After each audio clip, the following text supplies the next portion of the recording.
Assalamualaikum warahmatullahi wabarakatuh. Saya Hartika Sari, Kepala SMA Islam Terpadu Ulil Albab Batam.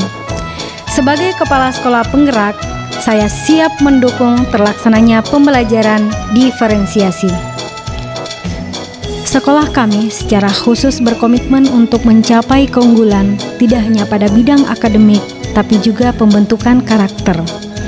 Sebagaimana tagline-nya, Building Character, Academic Excellence.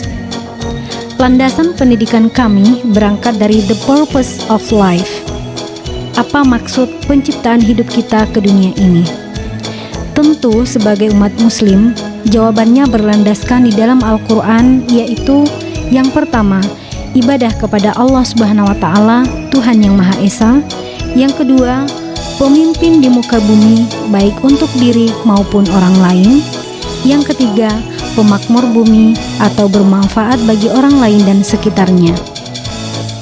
Kami menuntun siswa untuk mengenali dan menggali potensi dirinya, kemudian membangun mimpi besar mereka, dan merumuskan proposal hidup dalam bentuk life mapping. Kami bertekad agar peserta didik menyadari dan tergerak untuk mendedikasikan dirinya secara ikhlas sebagai pemakmur bumi yang akan siap menebar manfaat bagi bangsa dan negara Indonesia kita tercinta. Kami menanamkan nilai-nilai dan karakter dalam diri peserta didik dengan beragam program unggulan yang dilakukan secara berkesinambungan, terukur, dan dievaluasi secara berkala. Untuk menemukan konsep diri, seluruh siswa akan menggambarkan semangatnya dengan berpedoman pada the purpose of life, sehingga mampu menentukan misi hidup sesuai dengan potensinya masing-masing. SMA Islam Terpadu Ulil Albab Batam sebagai salah satu sekolah yang telah lulus seleksi pada tahap 2 sebagai sekolah penggerak, bertanggung jawab untuk mendukung terlaksananya kurikulum Merdeka Belajar dengan ciri khas pembelajaran berdiferensiasi.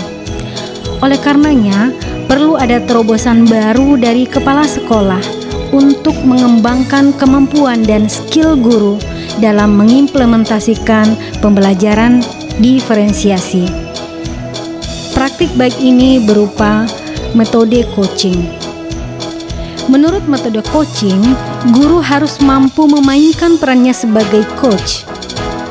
Pendidik sebagai coach harus memberikan tuntunan dan arahan bagi peserta didik atau coachee sehingga tidak kehilangan arah dan membahayakan dirinya melalui pertanyaan-pertanyaan efektif dalam suatu komunikasi asertif.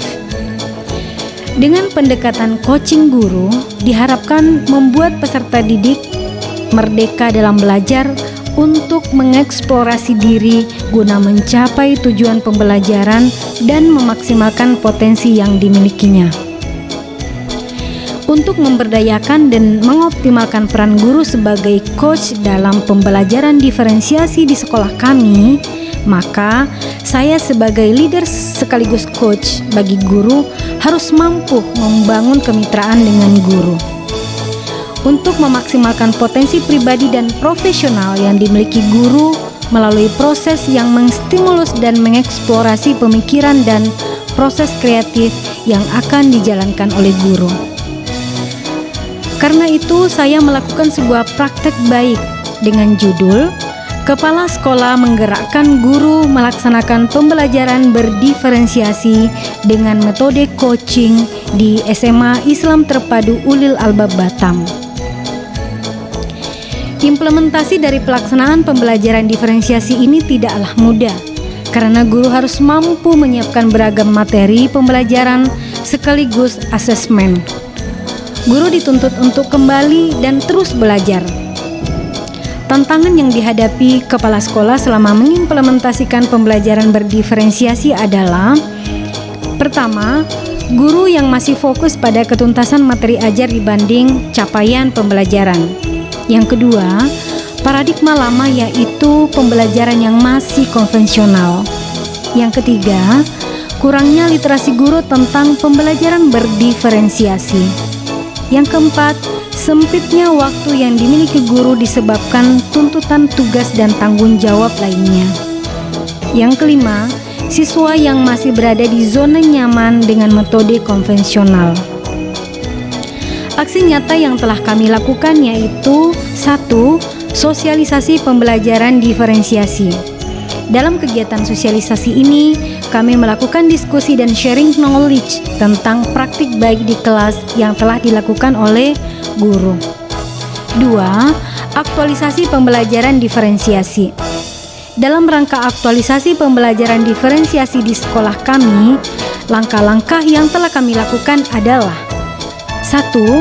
Pemetaan karakteristik peserta didik di sekolah kami di awal penerimaan peserta didik baru dalam bentuk tes, tulis, dan wawancara.